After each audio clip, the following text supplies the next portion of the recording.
Why was everyone ignoring her at the briefing table? The map glowed under the low tent light, desert wind rattling the canvas like distant thunder. 12 men leaned over the table, pointing at positions marked with red ink, voices blending into a low, confident hum. And then there was Isabella, silent, unnoticed, a shadow at the edge of command. Her hand rested near the map, her eyes tracing the contour lines of the northern ridge, steep, narrow, but tactically ideal. She could see it so clearly.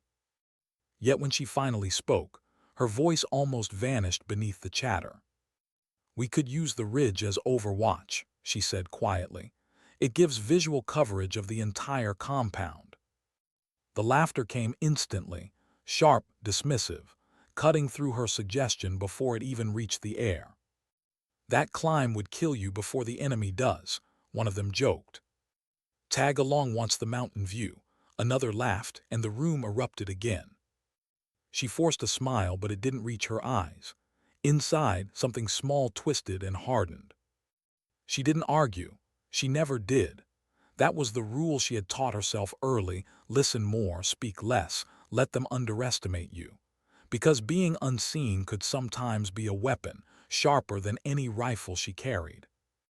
After the briefing, as the others cracked open beers and traded stories of previous missions, Isabella walked into the cold night. The base lights behind her faded into darkness as she crossed toward the training range. Stars blanketed the desert sky, too vast, too beautiful for a world built on violence. She lay down in the sand, pressing her cheek against the familiar texture of dust and grit. The Barrett rifle rested beside her, its metal cool, its weight comforting. "Breathe, Mihija," her father's voice whispered in memory. He had taught her that when she was barely old enough to hold a hunting rifle. The desert wind had been their teacher, the silence their classroom. You don't need many shots in life, but the ones you take, they must count for everything. She exhaled slowly, aligning her sight on a rusted target nearly a kilometer away. The night was silent, just her heartbeat, her breath, the faint creak of the rifle's bipod. Then crack. The sound split the air. A puff of dust erupted from the metal target's center. Perfect shot. But no one saw it. No one ever did. Back inside the barracks, laughter rolled through the thin walls. Men joked about how she should stick to comms, that her small frame and quiet nature made her better suited for logistics than combat. She listened from her bunk, unresponsive, her face calm. Every sneer, every word of dismissal was a weight pressing against her chest, but she had learned to lift it in silence. There's a kind of pain that doesn't scream. It doesn't break down or fight back. It just builds, layer by layer, until it becomes steel. That steel carried her through endless nights of training alone. She memorized ballistics tables until numbers felt like part of her bloodstream.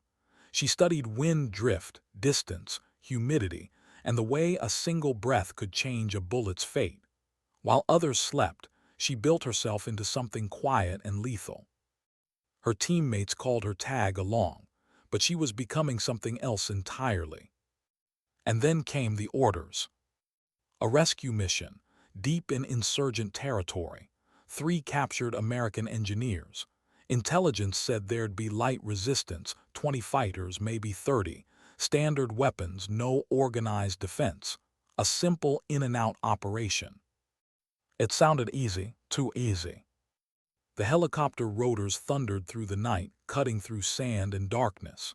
Isabella sat near the back, headset pressed tight, eyes scanning the terrain as they approached.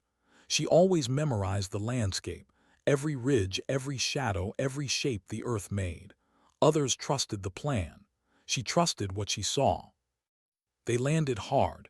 Dust exploded upward, wrapping them in a blinding cloud. And then hell broke loose. Machine gun fire ripped through the night before their boots even hit the ground. Tracers slashed through the air, glowing like angry fireflies.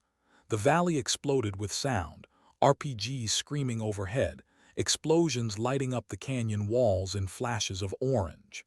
The SEALs hit the dirt, shouting commands, trying to return fire, but the shots came from everywhere. "Ambush," Rodriguez yelled through comms. Alpha Team move left flank. Bravo cover fire. Isabella dropped beside the comms pack, bullets tearing up the sand near her boots. She could taste dust and cordite in the air. The sound of men yelling, the sickening thud of rounds hitting flesh. It wasn't 20 fighters. It wasn't even close. It was an army, an entire battalion waiting for them. The radio crackled. Talon 6, this is base, negative on air support. Weather conditions prevent extraction. You're on your own until dawn. 7 hours until sunrise. 7 hours surrounded. Isabella's heart pounded against her ribs as she looked around the chaos. The sky glowed red from muzzle flashes, smoke coiling like ghosts above the ridges. Her rifle lay across her lap, useless where she sat, too far from the line of fire, too confined to see anything beyond the rocks. She heard one of the men whisper, "We won't last 30 minutes." He wasn't wrong. Every instinct screamed at her to stay in position, to follow orders. But her eyes drifted toward the northern ridge, the one she had mentioned, the one they had laughed at. From up there she could see everything. Every position, every muzzle flash. From up there she could help. Her breath caught in her throat. If she climbed, she'd be alone, exposed. If she stayed, she'd be safe until none of them were. She remembered Rodriguez's command, rear support only. And then her father's voice again. When everyone says it's over, Mihija, that's when your shot matters most. She keyed the radio. Communications maintaining position, she reported, calm as steel. Then she turned it off. She didn't trust her voice to stay steady if someone told her to stop. She grabbed her rifle. Her hands trembled once, just once, then steadied. She checked her ammunition, slung her pack over her shoulders, and slipped away into the darkness. The climb began in silence. Loose rocks cut into her palms. Sand shifted under her boots. Every meter was agony, 35 pounds of steel pressing against her back, the cold bite of the desert cutting through her uniform. Below, flashes of gunfire lit up the valley like lightning. Every flash meant someone she knew was fighting for their life, maybe dying. Halfway up, a gust of wind nearly threw her off balance. She pressed flat against the rock, breathing through gritted teeth. Her muscles screamed. Her heart hammered. She wanted to stop just for a second, but she couldn't. Because stopping meant listening. Listening to the screams echoing below. Listening to the truth that if she failed, they all would. She pushed on. One hand, one foot, don't think, just move. At the top, she collapsed behind a boulder, gasping for air. Her fingers were raw and bleeding. The world spun in darkness, and for a brief, terrifying second, she thought she might faint. Then gunfire, louder now, closer. Her team was still alive. She crawled forward, dragging her rifle into position. The ridge opened up beneath her like a living map. She could see everything now, the enemy positions, the arcs of tracer fire, the muzzle flashes hidden among the rocks. She adjusted her scope, breath steadying as her mind shifted into the rhythm she knew best, calm, mathematical, precise.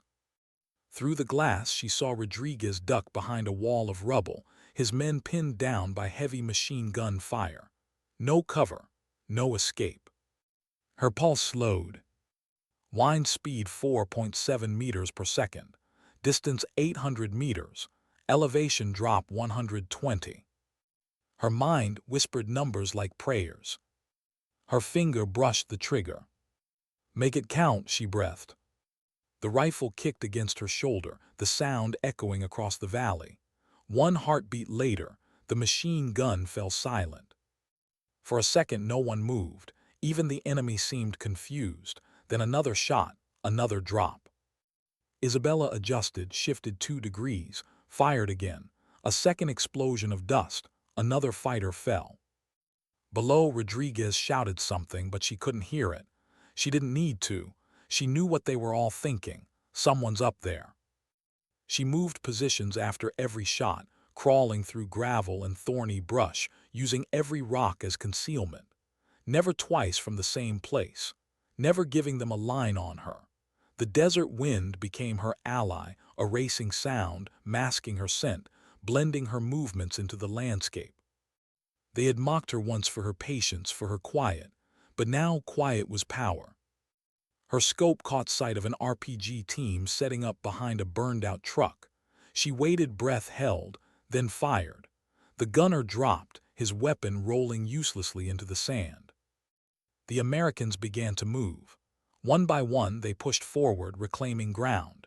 Rodriguez's voice cracked through static, full of disbelief.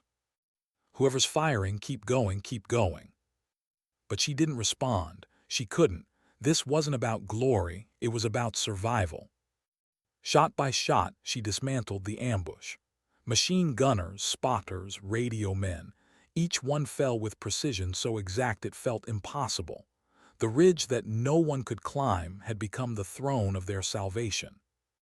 And as she lined up her next target, sweat dripping into her eyes, Isabella felt something shift deep inside her. Not pride, not victory, something quieter. Vindication, maybe. But more than that, peace. Because for the first time, she wasn't proving herself. She was simply doing what she was made to do. As the night stretched on, she became rhythm and breath and wind.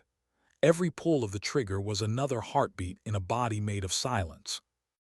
And below, 22 men who had once laughed at her name were alive. Because somewhere above them, the one they'd called tag along had finally taken her shot. Rodriguez couldn't believe what he was hearing through the static. Another gunner went down, then another. The sharp, deliberate rhythm of distant rifle fire echoed from high above the canyon. Not the panicked bursts of suppression fire, no. These were controlled, measured, surgical. Each shot carried purpose. Each pause carried calculation. "Who the hell is firing?" he yelled, scanning the darkness through his binoculars. No one answered. The valley was chaos, men shouting, dirt exploding, tracer rounds painting the sky with red streaks. But amidst the storm there was order somewhere. Someone was orchestrating precision from the shadows. Another shot cracked. The RPG team on the ridge to their east disappeared behind a burst of dust. Then silence. A flicker of hope rippled through the SEALs, raw, fragile, impossible. They were supposed to be dead by now, pinned down, outnumbered 10-1. But someone up there, someone unseen, was rewriting their fate one bullet at a time. Up on the ridge, Isabella reloaded. Her hands moved automatically, fingers steady despite the adrenaline flooding her veins. She had already shifted position 3 times, crawling between outcrops of rock. The desert wind hissed around her, carrying fine grains of sand that bit into her skin, but she barely felt it. Through her scope, the battlefield looked like a nightmare of movement and muzzle flash. She tracked every sound, every flicker, every enemy silhouette moving in patterns she had memorized over years of quiet study. Distance 950 meters, wind shift 3 degrees left, compensate 0.08 mils. She adjusted, exhaled slowly and fired. A radio operator dropped beside his command post, headset scattering into the sand. For a second, she almost pitied them. They had the numbers, they had the terrain, but they didn't have her perspective or her patience. Her radio crackled quietly in her ear, the channel she'd left open by mistake. "Base, this is Talon 6, Rodriguez's voice came through, still rough, desperate, but calmer now. "We have unidentified sniper support, repeat, unknown Overwatch Northern Quadrant. Whoever you are, keep firing." She smiled faintly, unseen. The words weren't meant for her directly, but they reached something deep in her chest. Validation not from medals or commands, but from necessity. They needed her now. The same men who'd once laughed. Her father's voice echoed faintly in memory. "Mi hija, when the shot matters, the world won't ask if you're ready. It will just wait to see if you are." Another target appeared, machine gun nest, 1,000 meters. She steadied her breath. The trigger squeezed gently. The heavy rifle roared. Silence followed. Down below, Rodriguez saw the impossible unfold. Their right flank, moments ago choked by enemy fire, was suddenly clear. He didn't waste the chance.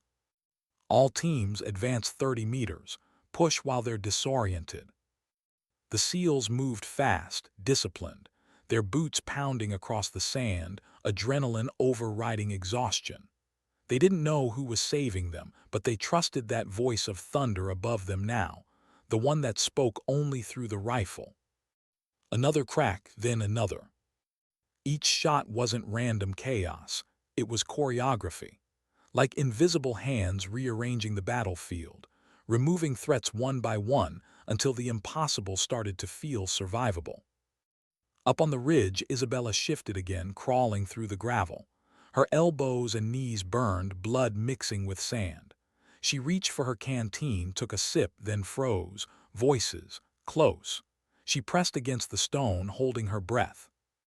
Two enemy fighters moved below her ledge, their outlines faint in the moonlight. They were searching, scanning upward. Someone had noticed the direction of her fire. She waited, pulse hammering. They stopped, whispering in their language, pointing up toward the ridge. One of them began climbing. Her gloved fingers slid over the pistol grip slowly. The world narrowed to two sounds, her heartbeat and the crunch of boots on stone. She couldn't let them reach her. If they spotted her, the others would follow, and her vantage point, the one saving all of them, would be lost. The climber's hand appeared over the edge first, then his head, then crack. The second fighter turned to run, shouting a warning, but the echo of her next shot swallowed his words. Both bodies rolled silently down the slope. She waited again, scanning, listening. Nothing. The wind carried the sound away like a secret. The valley below erupted again, short bursts of chaos, but she knew it was turning. You can feel it in war when momentum shifts. It doesn't happen with explosions. It happens in silence, in the pause before the next command, in the way fear switches sides. Rodriguez's teams were moving, faster now. They stopped whispering. They were yelling, advancing. He crouched behind a half-collapsed wall, wiping sweat and sand from his face. His rifleman beside him, bleeding from the arm, whispered, "Sir, whoever's up there, they're saving our asses." Rodriguez didn't respond. His eyes stayed fixed on the ridge. For months he'd laughed at Torres, at her ideas, her patience, her quiet insistence on planning every detail. He told himself it wasn't personal, that it was just the job, that the military was no place for soft voices and careful thinkers. And yet, now, somewhere up there, that same quiet voice was keeping his entire team alive. He felt something twist inside him. Not shame, not yet, something heavier. Recognition. He had misjudged her completely. "Guardian angel," he muttered, not realizing he'd said it aloud. Up above, Isabella adjusted her scope again, sweat stinging her eyes. She'd been firing for nearly 40 minutes now, repositioning, recalculating, adjusting for shifting wind. Her fingers were raw, her shoulder throbbed from recoil, but she couldn't stop. Not yet. Through the scope, she saw it movement near the far canyon wall. The enemy commander, surrounded by bodyguards, yelling into a radio, trying to reorganize his collapsing assault. Her crosshairs hovered over him. Distance 1,200 meters, wind unstable, target moving. Too far, too risky. One bad gust, one miscalculation, the round would miss and she'd be exposed. And then it would all be over. She lowered the rifle, breathing hard, fighting her own instinct to act. Patience, she told herself. Patience wins wars. Below, gunfire intensified again, a desperate push. The enemy was rallying. Her teams were pinned again. She looked through the scope once more. The commander was moving behind a low wall, giving orders. This was it, the brain of the operation, the one shot that could end it all. Her hands shook. She forced them still. She thought of her father, of those long days in the mountains, his hands guiding hers. One shot, Mejija. Make it count. The wind howled across the canyon. She waited for the break, that half-second calm between gusts. Then she fired. The Barrett kicked back hard. The sound rolled across the valley like thunder. She blinked, watching the vapor trail arc perfectly. 1 second, two. Then the commander fell. Instantly, the radio dropped from his hands. Silence. It was a silence deeper than noise, the kind that makes men realize how fragile they are. Then panic. The enemy formation broke apart.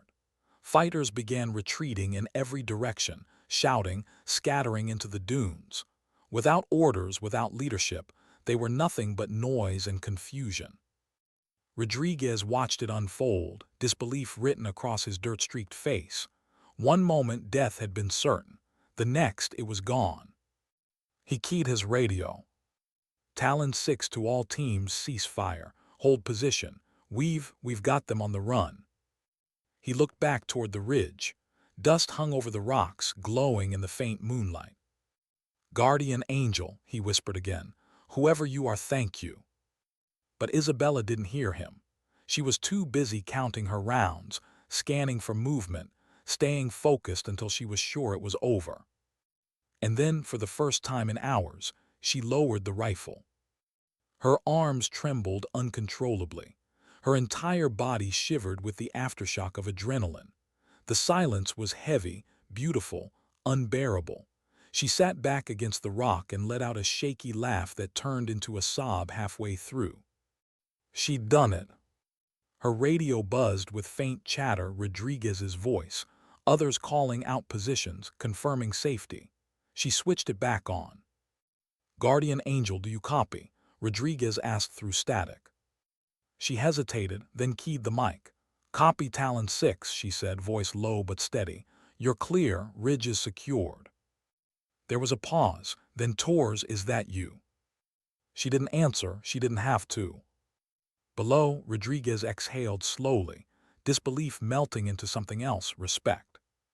He looked around at his surviving men, 22 souls who should have been dead, all standing, blinking at the dawn light now rising over the desert horizon.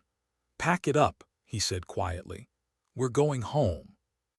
When the sun crested the mountains, the valley looked different, quieter, still. Smoke curled from broken vehicles.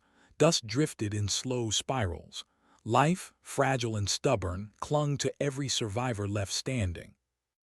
High above, Isabella watched them regroup, their silhouettes tiny against the sand. She couldn't hear them, but she saw Rodriguez glance up toward her ridge, shielding his eyes from the glare. For a moment, they locked gazes across the distance, no words, just understanding. He raised his hand in silent acknowledgement. And she nodded once. Then she disappeared behind the rock and began her slow, painful descent. By the time she reached the valley floor, the helicopters were already inbound, their blades thundering across the dawn. The air smelled of smoke and sweat and something sacred, survival. Rodriguez met her halfway. His uniform was torn, blood drying along his sleeve. He looked at her differently now, not as the quiet girl from the comms tent, but as the reason any of them were still breathing. You climbed that ridge? He asked, voice half disbelief, half awe. She nodded. It was the only angle, she said simply. He looked at her rifle, dust-caked, barrel-hot, metal scarred. Then back at her face, streaked with dirt, eyes steady, unflinching. You saved us, he said softly. Isabella shook her head. No, she murmured. We saved each other, you just needed a different view. The wind shifted, carrying away the last echo of gunfire. The world felt strangely still, like the desert itself was holding its breath. Somewhere deep inside her, she felt it, that quiet truth she'd been chasing her whole life. That dignity doesn't speak, it simply acts. And that sometimes, being underestimated is the greatest camouflage of all. The first light of dawn spread across the desert like a whisper, soft and golden, touching the broken valley where war had just been fought and survived. Helicopters thundered through the morning haze, their rotors slicing the air, stirring up sand that shimmered like dusted glass. Rodriguez and his men waited near the extraction point, 22 survivors who had gone to hell and somehow walked back out. The air smelled of burnt oil, cordite, and something else, gratitude. the kind that sits heavy in your chest because words will never be enough. Isabella stood apart from the group, half-shadowed against the ridge she had descended from. Her rifle was slung across her back, her uniform streaked with sand and blood, her eyes hidden behind the reflective lenses of her goggles. She looked almost unreal, like part of the desert itself, carved from silence and endurance. When the helicopters landed, the wind hit hard, roaring through the canyon, whipping loose strands of her hair free from the bun she'd tied hours ago. The soldiers climbed aboard, one after another, moving like ghosts who hadn't realized they'd lived through the night. Rodriguez was the last to step forward. He hesitated, glancing back toward Isabella, who hadn't moved. "You coming?" he shouted over the rotor wash. She looked at him calm as ever, then nodded. "Yeah," she said softly, "mission over." He waited until she climbed in. Then he gave the signal. The chopper lifted, rising through the morning air, the valley shrinking beneath them until it was just a scar across the desert floor. For a long time, no one spoke.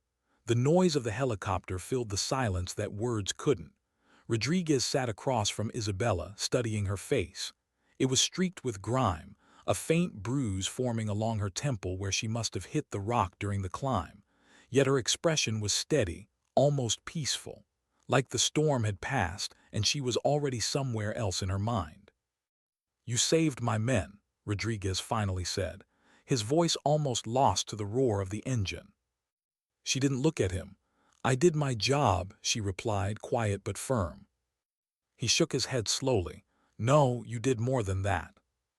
Her gaze shifted toward the window. The desert stretched endlessly below them, harsh, empty, beautiful.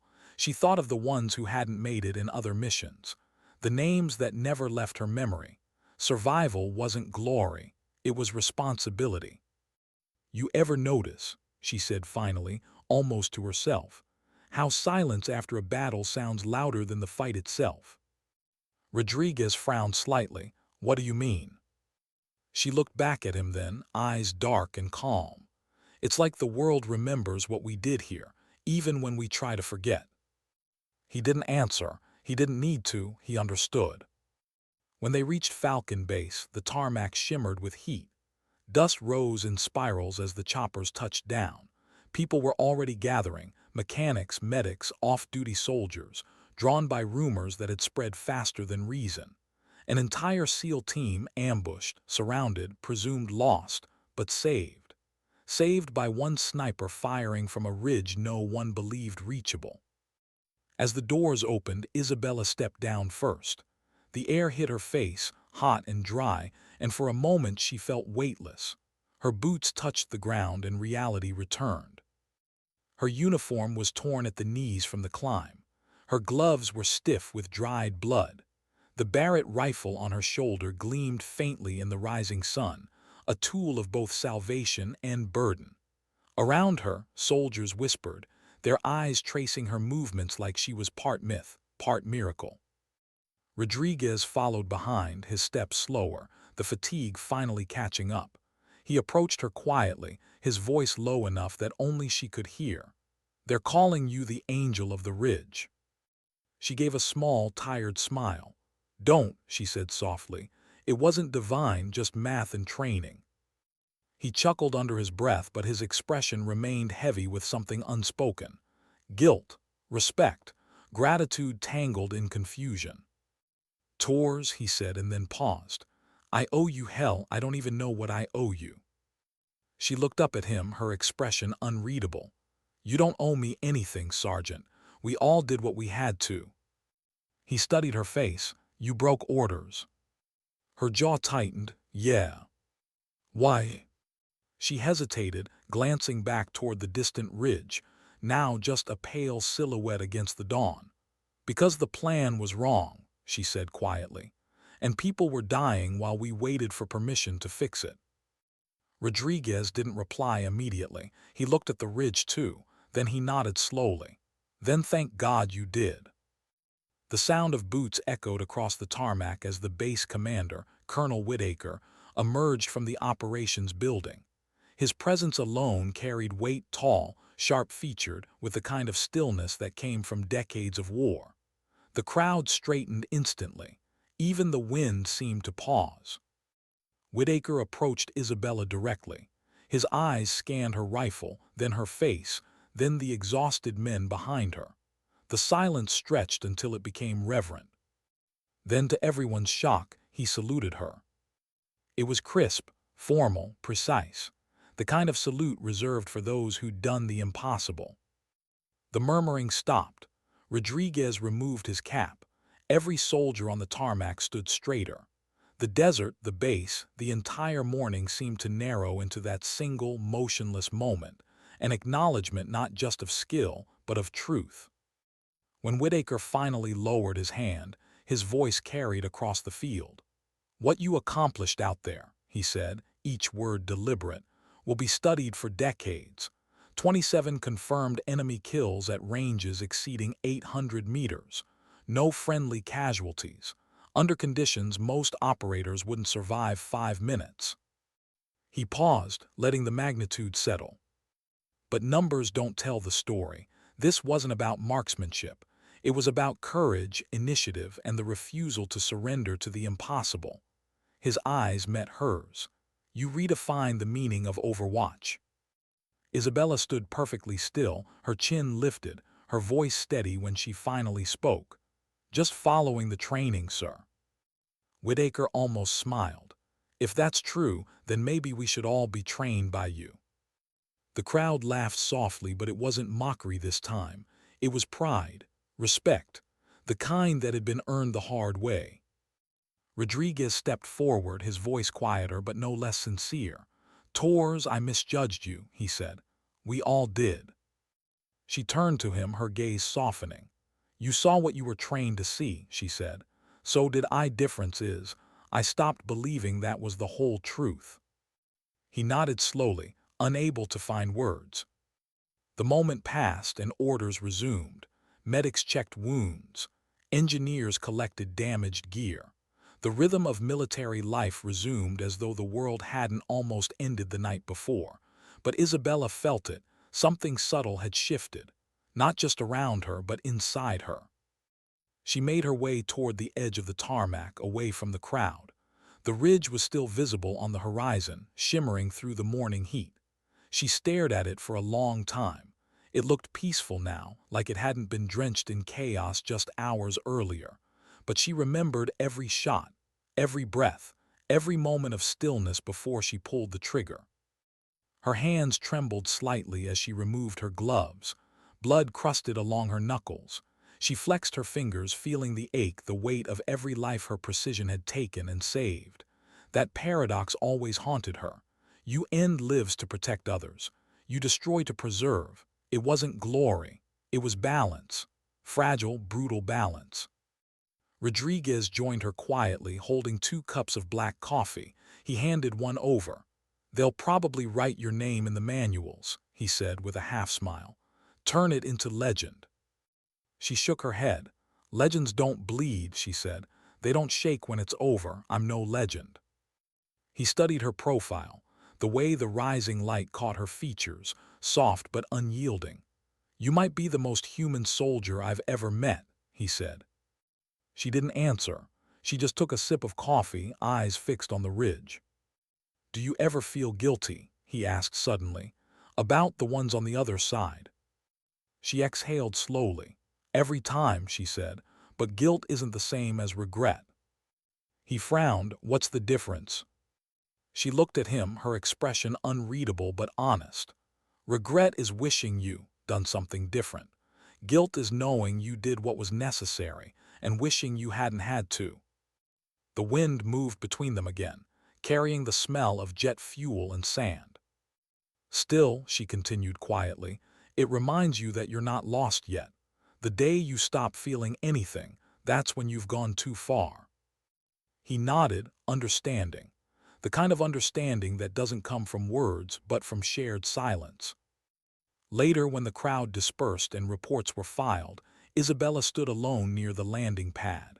The base returned to its rhythm, briefings, drills, distant engines, but for her, time felt suspended. She unshouldered her rifle, set it down gently, and knelt beside it, fingertips tracing the metal. There was reverence in the gesture, almost prayer-like. The same weapon that had made her invisible for so long had now made her undeniable.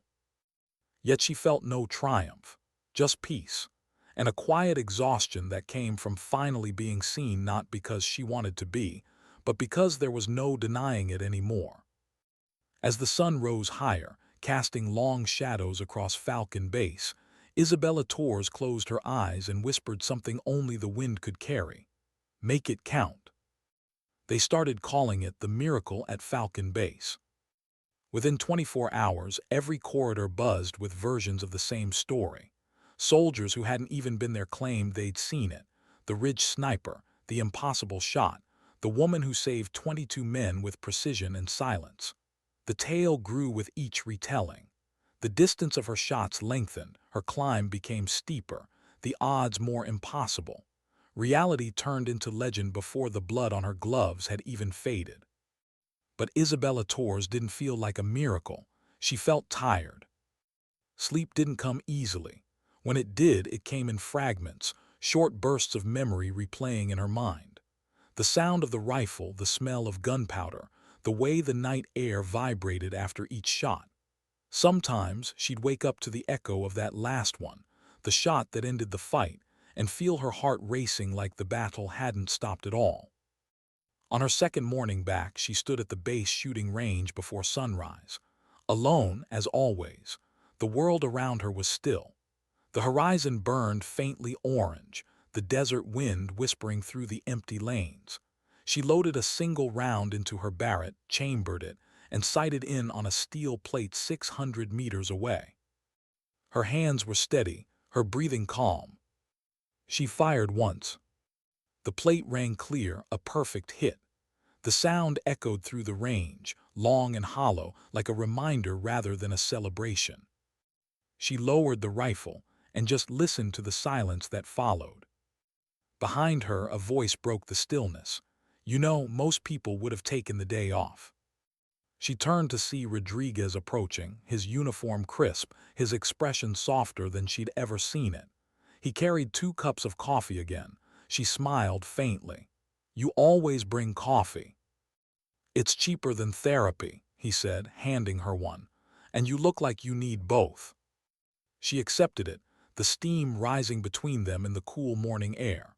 They stood quietly for a moment, side by side, looking out over the desert range. "Sleep?" he asked. She shook her head. "Not much." "Nightmares?" "Memories," she corrected. "They're different. Nightmares are lies your mind tells. Memories are truths you wish it wouldn't remind you of." He nodded slowly, looking down. "You know, I keep replaying it, that night, trying to understand how you even made it up there alive." She took a sip, her gaze distant. "I didn't think about surviving," she said softly, "just about doing something that mattered." "Yeah," he said after a long pause. "Well, you did." She didn't respond. Compliments always sat heavy on her shoulders. The world loved heroes, but heroes never slept easy. A group of younger soldiers passed by in the distance, whispering excitedly when they noticed her. One of them stopped, hesitated, then called out nervously, "Ma'am, ma'am, is it true you took a 1,200-meter shot in the wind?"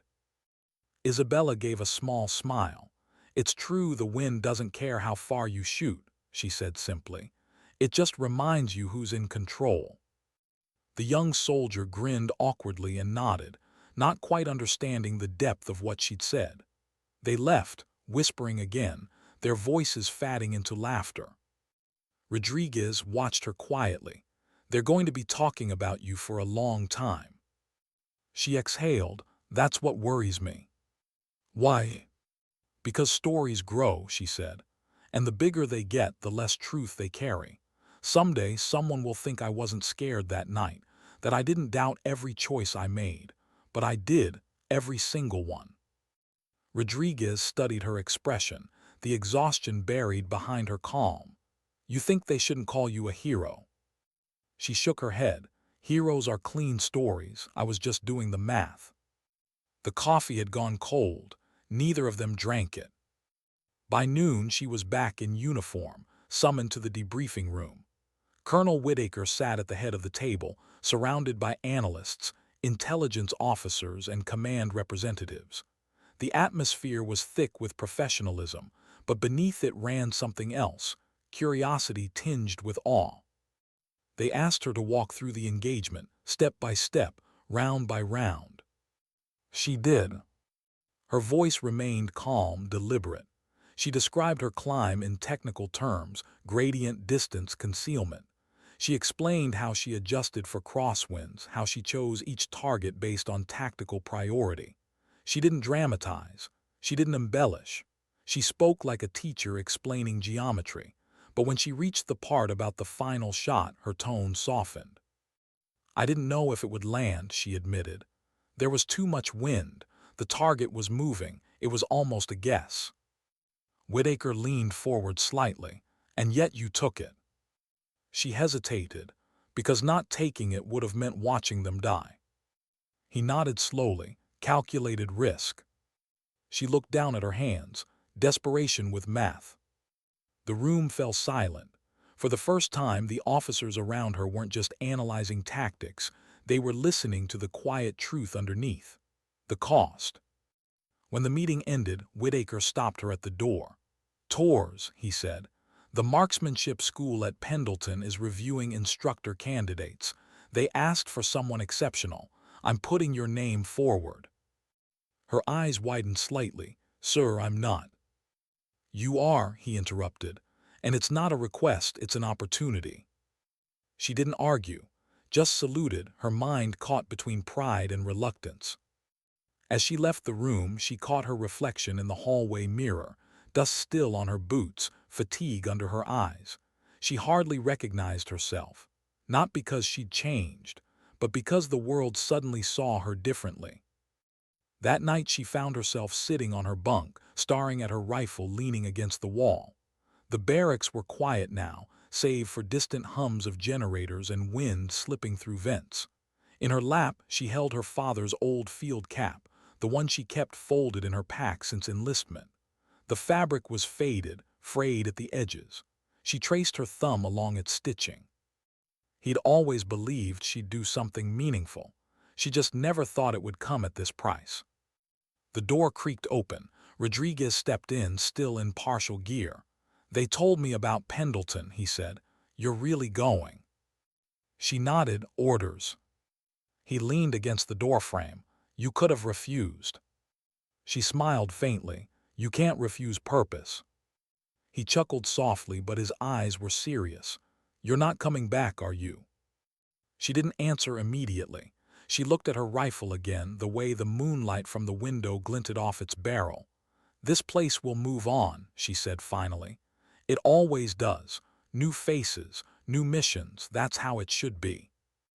Rodriguez walked over, crouching beside her bunk. "You know, when I first met you, I thought you were just another recruit trying too hard to prove something." "I was," she said quietly, "until I stopped trying to prove it to anyone else." He smiled faintly, sadness mixed with pride. "You changed a lot of minds, Torres." She looked at him then, her eyes soft but resolute. "I didn't change minds," she said. "I just reminded them to look again." He nodded, then stood. "We're throwing a small send-off tomorrow night," he said. "No speeches, just coffee and bad jokes. You should come." She tilted her head. "Bad jokes?" "It's tradition," he said, grinning. "You're one of us now, remember." When he left, Isabella stayed seated, listening to the fatting echo of his footsteps. The barracks felt emptier than usual. She took a deep breath, closed her eyes, and let the silence wrap around her. The next evening they gathered outside the mess hall, just a handful of them, no uniforms, no rank. Rodriguez raised his mug. "To Torres," he said, his voice steady but warm. "Who taught us that the most dangerous weapon isn't strength, it's quiet confidence." The group echoed the toast softly. Isabella smiled, touched but reserved. When it was her turn to speak, she hesitated. Then she stood, setting her cup down. "6 months ago," she began, "I was frustrated. I thought the problem was that no one believed I was capable, that I had to prove you wrong." She paused, looking around the circle of familiar faces. "But that night on the ridge, I realized something. I wasn't climbing to prove anyone wrong. I was climbing because it was the right thing to do, because people I cared about needed me to." The firelight flickered against her face, softening her expression. "Recognition comes after," she continued. "And it's nice, but it's not the reason you act. You act because when the world falls apart, you need to be ready to hold one piece together, even if it's just one." No one spoke for several seconds. The silence said enough. Rodriguez finally broke it, raising his mug again. "Then here's to being ready," he said. They drank quietly, the crackle of fire filling the space between them. For the first time, Isabella didn't feel like an outsider. She felt like part of something, imperfect, fragile, but real. Later that night, as she packed her things, she found herself standing once again at the window. The northern ridge was barely visible under the moonlight, its sharp lines softened by distance and time. She thought of the climb, the shots, the stillness after. It felt like another lifetime, but it was. It was yesterday. Her voice was barely a whisper. "Thank you," she said, "to the ridge, to the silence, to everything that had tested her." Then she turned off the light, and the room went dark. The flight to Pendleton was quiet. Through the small circular window, the world below stretched into endless plains and coastlines. Isabella sat near the back, headset on, her eyes fixed on the horizon. The steady hum of the transport plane blurred into background noise, a sound she'd grown used to over the years, a sound that always meant leaving something behind. Falcon Base was now just dust and memory, fading behind her like a dream she couldn't decide was good or bad. In its place waited a new assignment, Advanced Sniper Instructor School, a program she'd once studied from afar, thinking she'd never set foot there. Now she was to teach inside its walls. When the plane landed, California's sun hit hard, bright, relentless but clean. The air carried the smell of salt from the Pacific. Palm trees lined the distant road like sentinels watching her arrival.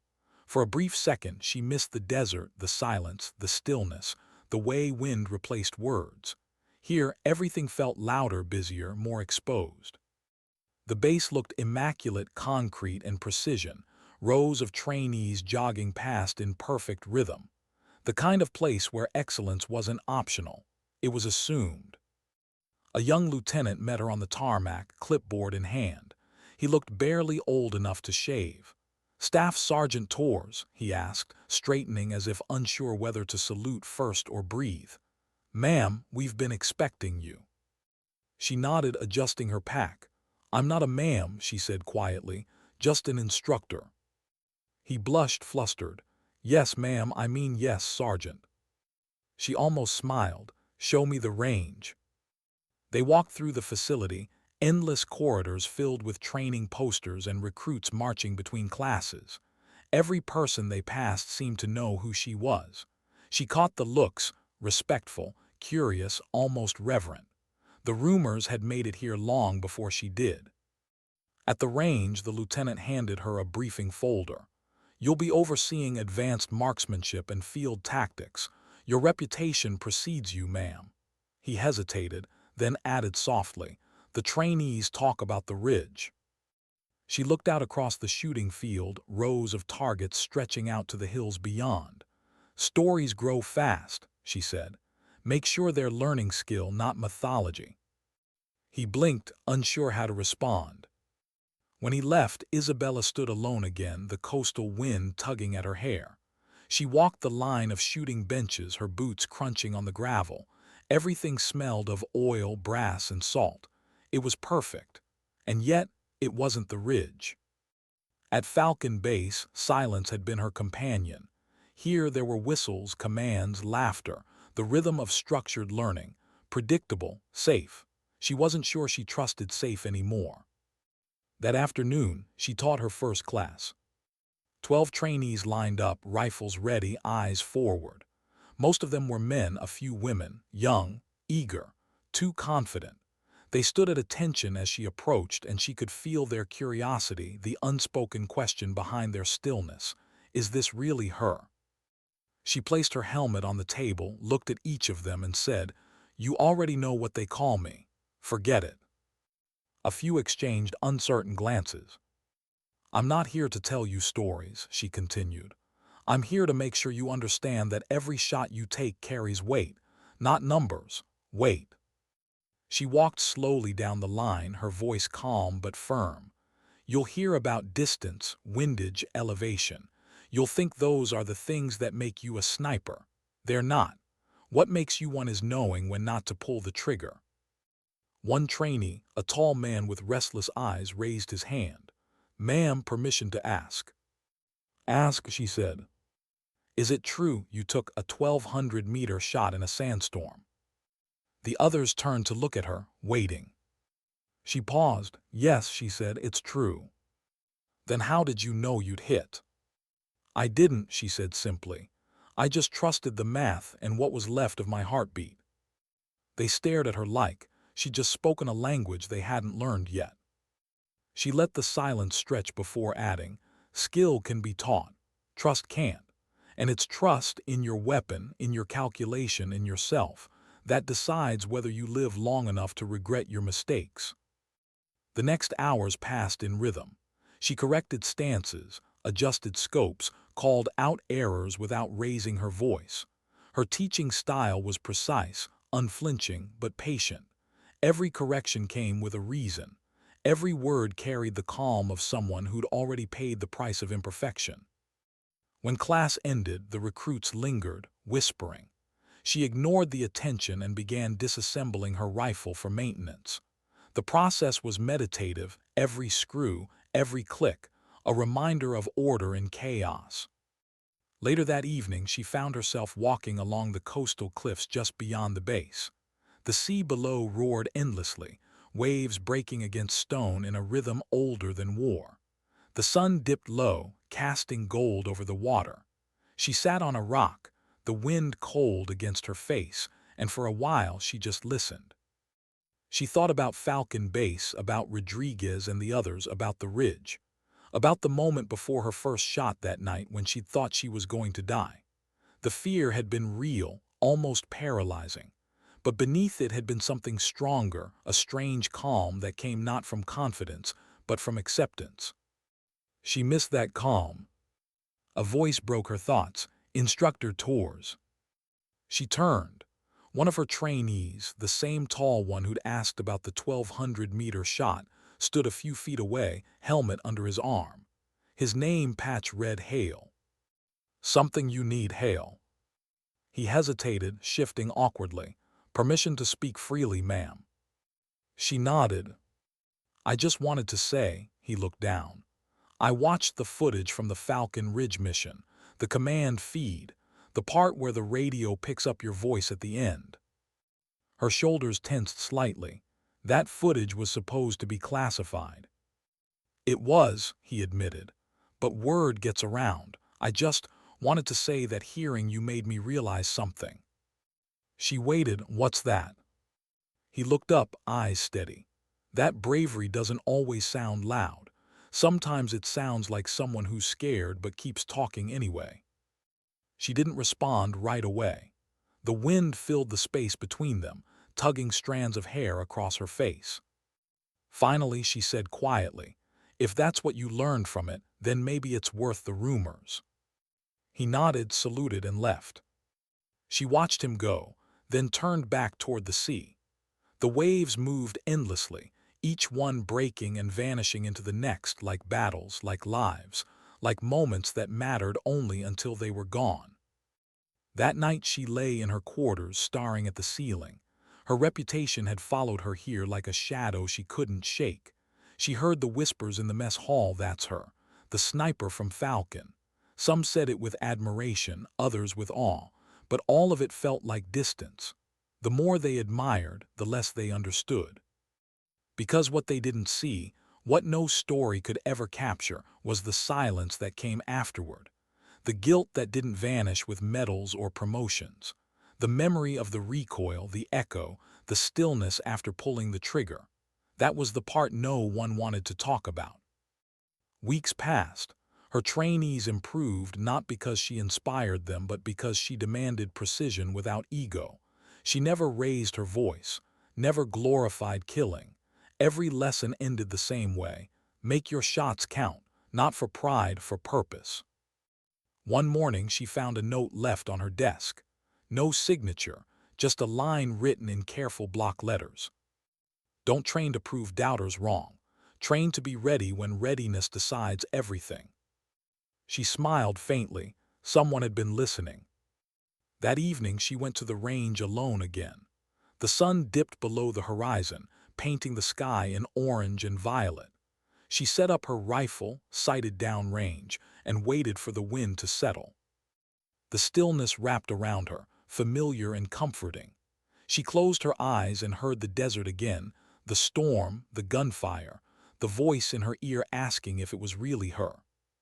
When she opened them, the target came into focus. She squeezed the trigger gently. Crack! The plate rang, a clean hit. She exhaled, lowered the rifle, and whispered to herself, not as an instructor, not as a legend, but as a woman who had learned the cost of silence. Still counts, she said softly. The waves roared in the distance, echoing her words. Somewhere beyond the horizon, Falcon Base existed only in memory now. But she knew if she ever returned, the ridge would still be there, quiet and waiting, holding her story in its stones. Because some places never forget the people who turned their silence into survival. The sound of rifles firing in sequence echoed across the morning range like distant thunder, sharp, rhythmic, almost musical. The air carried that familiar tang of oil and brass, a scent Isabella had come to associate not with war but with focus, precision, discipline. She stood behind her students, arms folded, watching. Each of them aimed with the confidence of those who hadn't yet failed in ways that mattered. Every shot they took struck steel, some barely, some dead center. But she didn't praise. Not yet. Praise was for results that meant survival, not scores. Cease fire, she called. Her voice was calm but carried authority now earned, not forced. Unload, safety check, step back. They obeyed immediately. Weeks of training under her had replaced arrogance with attentiveness. Even Hale, the restless one, now moved with quiet purpose. He glanced at her once, seeking approval. She gave him a single nod, small but enough. As the trainees cleared their benches, she stepped forward, picking up a spent casing between her fingers. It was still warm. She rolled it between her gloved thumb and palm, her mind wandering. Funny, she thought, every empty shell was like a decision already made. You couldn't take it back, no matter how hard you wanted to. A shout broke her focus. "Ma'am, vehicle inbound." She turned. A black SUV approached down the gravel road, dust trailing behind it, the kind of vehicle that meant headquarters business. When it stopped, two men stepped out, one in fatigues, the other in civilian clothes with government posture written all over him. They walked toward her with deliberate speed. "Staff Sergeant Torres," the uniformed man asked. She nodded. "That's me." The civilian extended a hand. "I'm Director Mason, Defense Coordination. We need a word." Her students stood frozen, watching. She motioned for them to resume cleaning their rifles. 10-minute break, she said. Then to Mason, "Let's talk somewhere private." They walked toward the small instructor's office near the range. Inside, the air smelled of gun oil and coffee gone stale. Mason closed the door behind them. He didn't sit, neither did she. 3 days ago, he began, a joint operations team in the Takar province went dark during an extraction. 2 helicopters down, 12 men unaccounted for. Satellite confirms hostile engagement. Her stomach tightened. "SEALs. Army Rangers this time," he said. "But same terrain, same insurgent network you encountered a year ago. We believe they regrouped." She crossed her arms. "You already have operators trained for that environment." He met her gaze. Not like you. For a second she said nothing. The room seemed smaller. The weight of memory pressed close. The desert, the ridge, the sound of her rifle echoing across the canyon. All of it came back in one breath.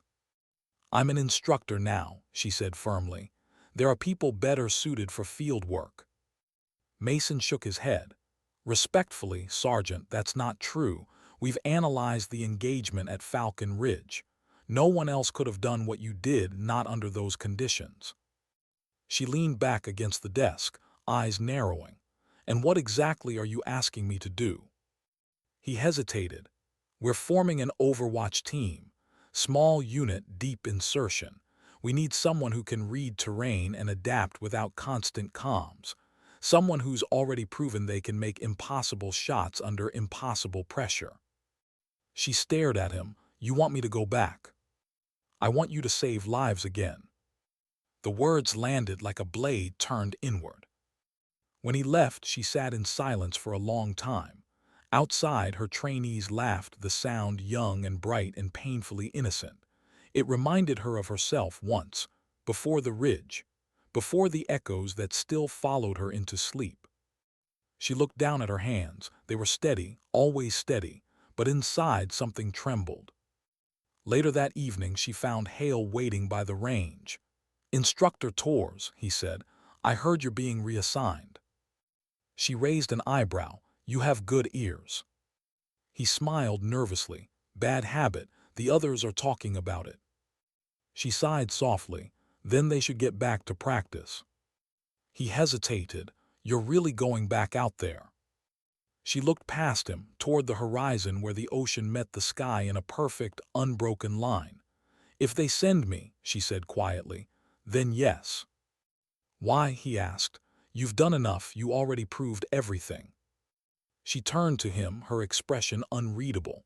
That's exactly why, she said, because someone has to remember why proving it doesn't matter. He didn't understand, not fully, but he nodded anyway, sensing it was the kind of truth you had to live to grasp. That night she walked along the beach alone. The moon cast silver trails across the water and the waves whispered like voices from far away. Every step left an imprint that vanished within seconds, wiped clean by the tide. She found comfort in that. The ocean, at least, didn't hold on to stories. She thought of Falcon Ridge, how quiet the desert had been after the battle, how her father's words had carried through the wind like a final prayer. You don't need many shots in life, but the ones you do take, they must count for everything. When she returned to her quarters, the orders were waiting on her bunk. A single folder marked with her name and a mission code name, Operation Nightglass. She opened it slowly. Coordinates, extraction windows, terrain recon photos, and a handwritten note clipped to the front. We trust your judgment more than any map. R. Rodriguez. She froze. Rodriguez was part of the mission. The realization hit hard like an invisible recoil. She hadn't spoken to him in months, not since leaving Falcon. He must have requested her. He'd always been stubborn that way. She sat on the edge of her bunk, reading the details again, her eyes scanning the terrain images. Narrow valleys, steep escarpments, different country, same nightmare. Another ridge. Another chance to be the unseen hope in someone else's last stand. But this time she knew better.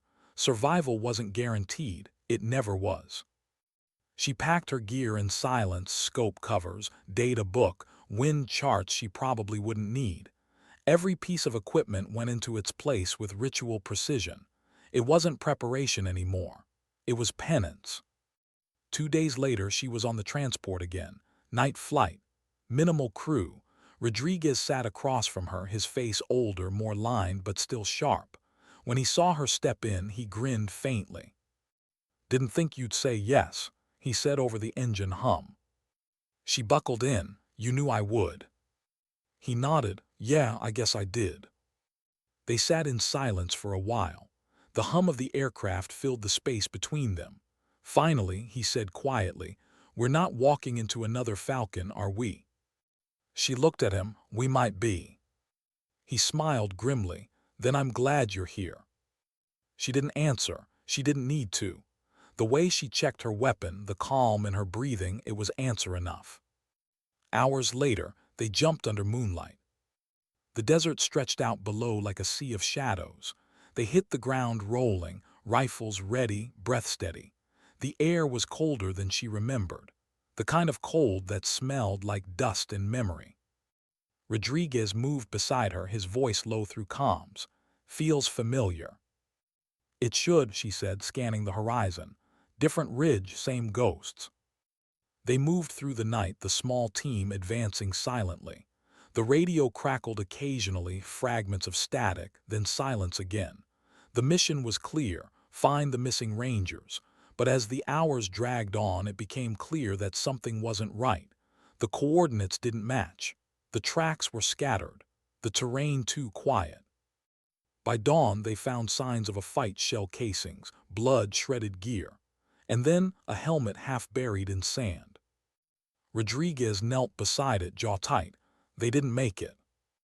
Isabella scanned the cliffs. Her instincts screamed something different. No, she said softly, they're not all gone. He looked up. You sure? She nodded, her voice certain. Someone's still out there, you can feel it. He didn't argue. He'd learned long ago that when Isabella said feel it, she was usually right. They climbed higher, following faint trails until the sun began to dip again. The air shimmered with heat, and that's when she saw its smoke, thin and rising from a narrow canyon ahead, too controlled to be random. Rodriguez followed her gaze. Campfire. She shook her head. Signal, someone wants to be found. They approached carefully, rifles ready. Every sound, every shadow felt amplified. Her pulse slowed into that rhythm she knew too well, the rhythm of imminent danger.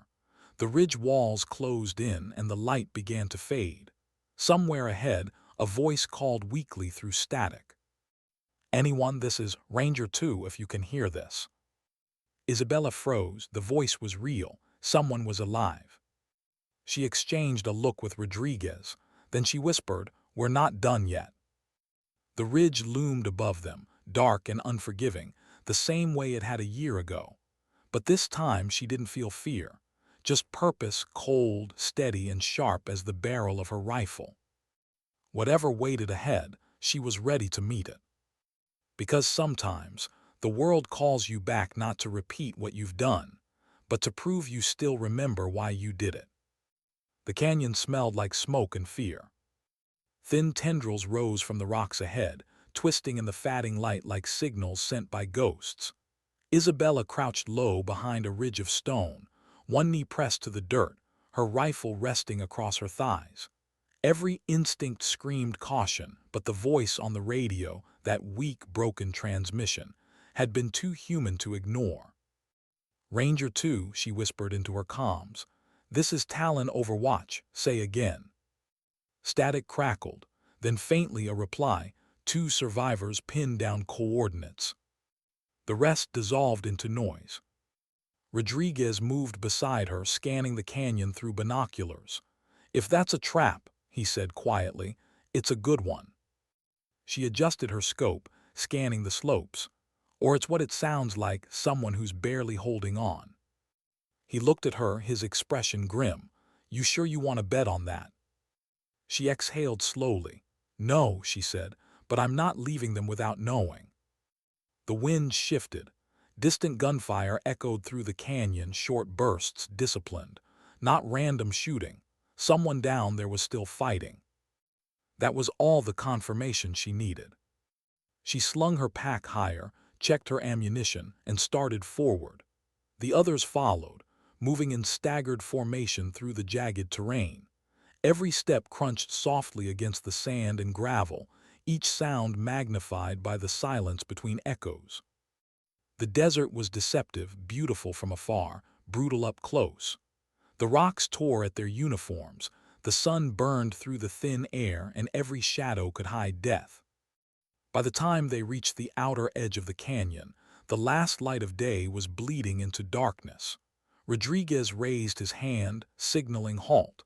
They took cover behind a cluster of boulders. Through her scope, Isabella saw movement, faint flashes near a collapsed building halfway up the slope. Two men, wounded, low on ammunition, surrounded by higher ground.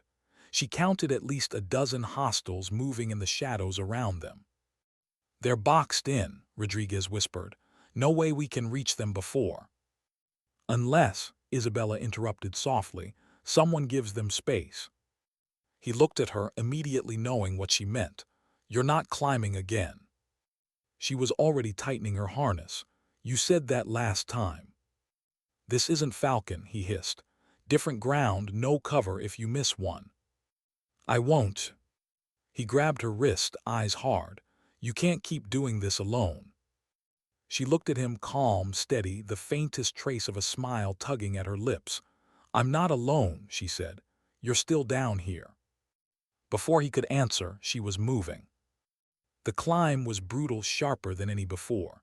Loose shale shifted beneath her boots, slicing her palms through her gloves. Her breath came in slow, controlled bursts. The higher she climbed, the more the ground below dissolved into darkness.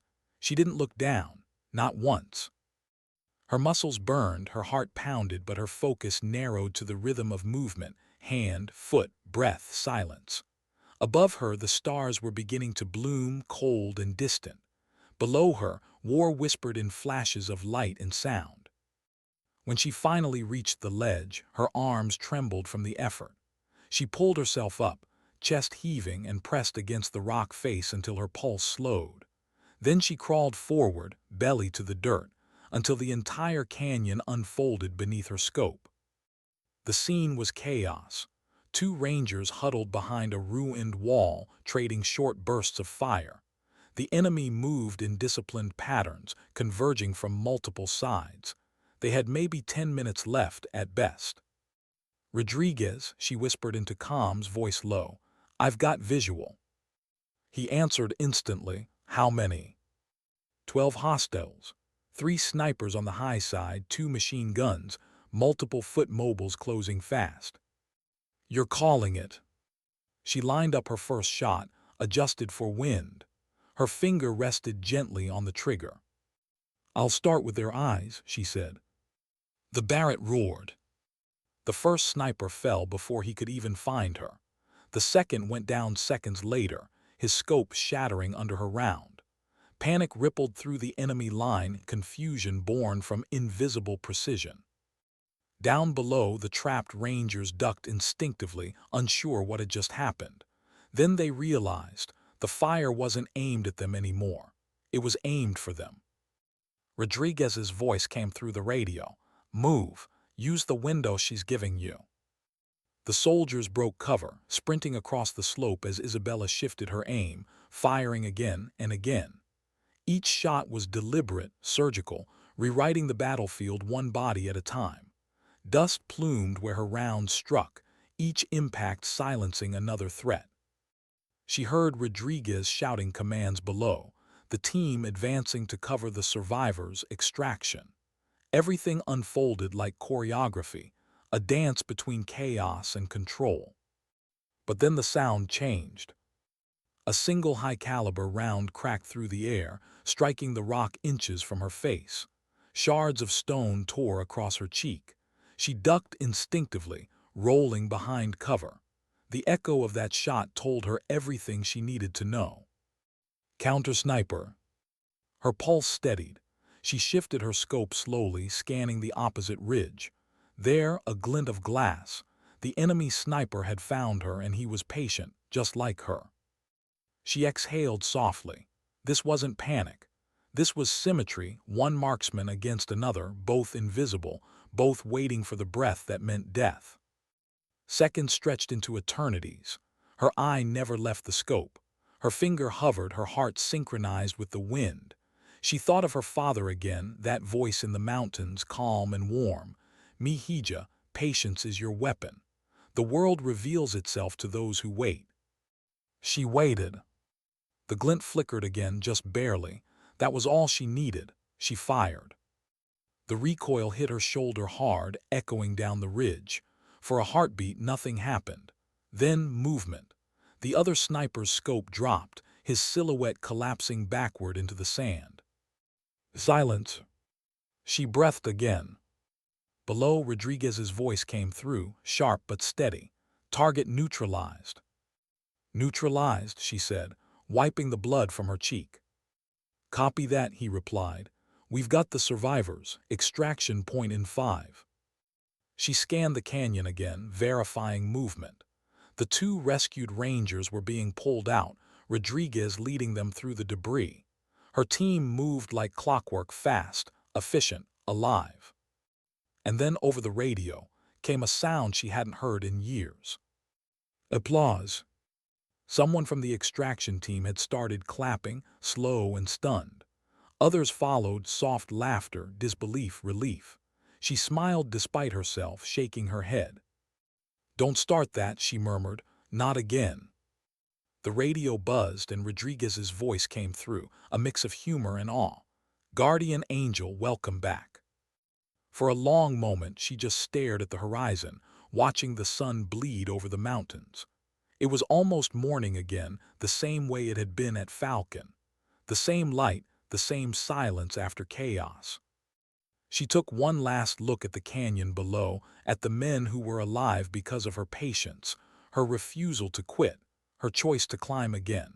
And she realized something she hadn't before. It wasn't about proving she could save them. It was about proving she still had the courage to try. By the time the helicopters arrived, the air was filled with dust and the smell of cordite. She descended slowly, every muscle aching. When she reached the ground, Rodriguez was waiting. He looked at her like he had that first morning after Falcon, equal parts disbelief and gratitude. "You're bleeding," he said, touching the cut on her cheek. "Just a scratch," she replied, brushing it off. "I've had worse climbs." He smiled faintly, still climbing the impossible, huh? She shrugged, "Only when I have to." As the wounded were loaded into the choppers, one of the rescued rangers approached her, young, face pale under the dirt and exhaustion. He tried to speak, but emotion caught his words.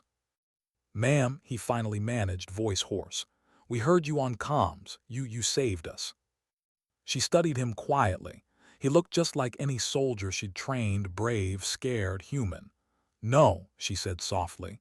"You saved yourselves. I just reminded the world you were still here." He nodded, unable to respond, and climbed aboard.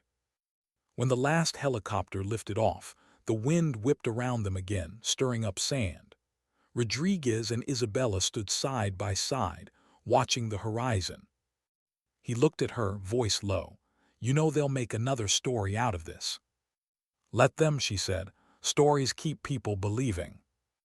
"And you," he asked, "what do you believe?" She looked up toward the ridge she'd just descended, rough, jagged, beautiful. The place where she'd fought patience with death and won again.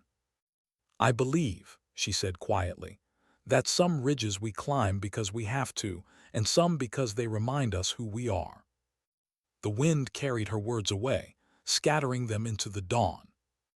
And for the first time in a long time, Isabella Torres smiled, not out of pride, not out of relief, but out of peace. Because she finally understood that courage isn't the absence of fear. It's the quiet decision to keep climbing, even when the world thinks you've already reached your limit. They flew home under gray skies. The helicopters thundered over the ridges and dunes, crossing miles of silence where echoes of old battles still clung to the earth. Isabella sat near the open door, her eyes fixed on the horizon. Below her, the desert looked endless, familiar, unforgiving, yet strangely peaceful. The kind of place that kept your secrets if you'd earned its respect. Rodriguez sat across from her, helmet in his lap. The exhaustion on his face told the whole story. The mission had succeeded. The survivors were alive. And yet neither of them felt victory, only stillness. The kind that comes when life has reminded you again how fragile it really is. He broke the silence first. "You ever get used to it?" he asked. She looked at him. "Used to what?" "The quiet after," he said, "when everything stops moving." She thought about that for a moment. "No," she said softly, You just learn to breathe inside it. The helicopter touched down at Falcon Base hours later, the same tarmac where she had once walked alone, blood on her hands and dust in her eyes. But this time, she wasn't just the quiet sniper from the ridge. She was something else now, a name whispered with both gratitude and disbelief. The returning team stepped off the bird to waiting medics and reporters held back behind the security line. Rodriguez disembarked first, greeting the command staff. Isabella lingered at the door a moment longer, taking in the scene. The same desert wind brushed against her face, the same color sky, the same smell of jet fuel and hot sand. Everything was familiar, and yet she felt like she was looking at it from another lifetime. When her boots hit the ground, the noise around her blurred. Cameras clicked. Voices murmured her name, but she barely heard them. Her focus was on the ridge far beyond the base, the same one that had changed everything years ago. It stood silent, watching her like an old friend that didn't need words. Later that evening, a small ceremony was held inside the command hangar. No press, no fanfare, just soldiers, the people who understood. Colonel Whitaker himself presided, his voice steady as always, though his eyes betrayed a rare pride. He stood at the front of the gathered crowd, Isabella beside him. Behind them, a projection showed aerial imagery of the latest operation, the ridge where she had once again turned the tide. Whitaker spoke slowly, deliberately. For acts of valor beyond the call of duty, for composure under fire, and for the preservation of life through skill and judgment, Staff Sergeant Isabella Torres is hereby commended with distinction. He paused, letting the weight of those words fall into the quiet. Then he looked directly at her. But medals aren't why we're here. We're here because sometimes one soldier's decision rewrites what we think is possible. The room remained silent. Soldiers, some seasoned, some new, stood at attention, every pair of eyes fixed on her. The sound of her own heartbeat seemed louder than anything else. She'd spent years avoiding this kind of attention. Now it felt heavier than any rifle she'd carried. When the colonel finished, he extended his hand. She saluted instead. The gesture was crisp, formal, a silent message of respect that spoke louder than words ever could. Afterward, the crowd gathered around her. Questions, congratulations, pats on the shoulder. She smiled politely, thanked them, but her answers were short. She didn't belong in applause. She belonged in stillness. Eventually, Rodriguez found her standing outside by herself, looking up at the night sky. The stars were faint, buried behind clouds, but she seemed to be watching something deeper than light. "You always sneak out after the speeches," he said, joining her. "They're not my thing," she murmured. "Yeah," he said, smiling faintly. "I remember." They stood in silence for a moment, listening to the hum of generators in the distance. The air was cool, carrying the scent of rain that never seemed to come. Rodriguez broke the quiet. "You ever think about quitting?" She glanced at him. "Every day." He laughed softly, and she looked back at the horizon. "And then I remember what my father said." He waited. "What was that?" "That you don't get to choose when the world needs you. You just choose whether you show up." He nodded slowly, eyes down. "You showed up twice when the rest of us couldn't even see a way through." She shook her head. "No, I just had a better view." He smiled. "Yeah, that's one way to put it." When he left, Isabella stayed where she was, staring at the faint outline of the northern ridge in the moonlight. She thought about how much had happened between those rocks, how one climb had changed her entire life. And for the first time, she didn't feel the ache of old wounds or the weight of what came after. She just felt quiet, not empty, just still. Weeks passed. Falcon Base returned to routine. New recruits arrived. Old stories resurfaced. And Isabella, as always, avoided the spotlight. She spent most mornings at the range, refining her students' technique, and most nights alone, watching the sunset burn over the desert. The legend of the guardian angel had already grown beyond her control. but she had stopped trying to fight it. If the story inspired others to be ready, to think differently, to believe in quiet strength, then maybe it served a purpose. One afternoon, as she packed her gear after training, a young woman approached her, a new recruit, barely 20. Her uniform was still crisp, her boots too clean. She held a training rifle awkwardly, uncertainly. "Ma'am," she said softly, "I wanted to thank you." Isabella turned, eyebrow raised. "For what?" "For showing us that we can do this," the girl said, "that we don't have to be loud to matter." For a moment, Isabella didn't speak. The girl's eyes were full of that same hunger she'd once had, the need to be seen, to prove herself in a world that didn't expect her to. It was like looking into a mirror of her younger self. She smiled gently. "You don't have to prove anything," she said. "You just have to be ready when it matters." The girl nodded, blinking back emotion. "Yes, ma'am." Isabella corrected her softly. "Don't call me ma'am, just call me Torres." After the recruit left, Isabella sat down on the bench beside the range, the sound of distant gunfire rolling like thunder. She leaned forward, elbows on her knees, staring at the dirt between her boots. All the moments, every doubt, every shot, every breath held in fear and released in faith came rushing back. The ridge, the darkness, the silence after, the lives she had touched, saved, changed, and never even met. She realized something she'd never said aloud. That the world doesn't need heroes. It needs people who don't walk away when no one's watching. That night she wrote a letter. Not a report, not a mission log, just words she needed to leave behind. She folded the page neatly, sealed it, and left it in her locker. It read, "If you ever find yourself standing alone on the edge of something impossible, don't wait for permission. Don't wait for applause. Just remember this: courage isn't noise, and hope doesn't always arrive with a plan. Sometimes it arrives with one person who refuses to stop trying. Make your shots count, not for glory, for grace." Months later, orders came through again, an offer for promotion, an overseas training post, a leadership role she'd earned a dozen times over. She declined, quietly, respectfully, without explanation. When Rodriguez asked her why, she smiled and said, "I'm done chasing noise." She left Falcon Base the same way she'd arrived, alone, carrying her rifle and her silence. The airfield stretched ahead, golden under the afternoon sun. A transport plane waited with its ramp down, engines humming softly. She paused before boarding, looking back one last time. The ridge stood in the distance, glowing faintly in the desert light. Overwatch Point Torres, they called it now. The name carved into every map, every training manual, every whispered story told to new recruits. She smiled, not with pride but with peace. Because she knew the truth. Names fade, stories change, but the spirit behind them, the quiet act of showing up when everyone else has given up, that stays.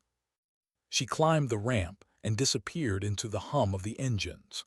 The plane lifted into the sky, carrying her toward a horizon that promised nothing but possibility. As Falcon Base grew small beneath the clouds, the sun caught the ridge one last time, setting it ablaze in gold. And for anyone watching, it almost looked like the mountain itself was saluting. Maybe it was. Because sometimes dignity doesn't speak. It simply acts. And in that silence, somewhere between earth and sky, Isabella Torres finally found the peace she'd been aiming for all along.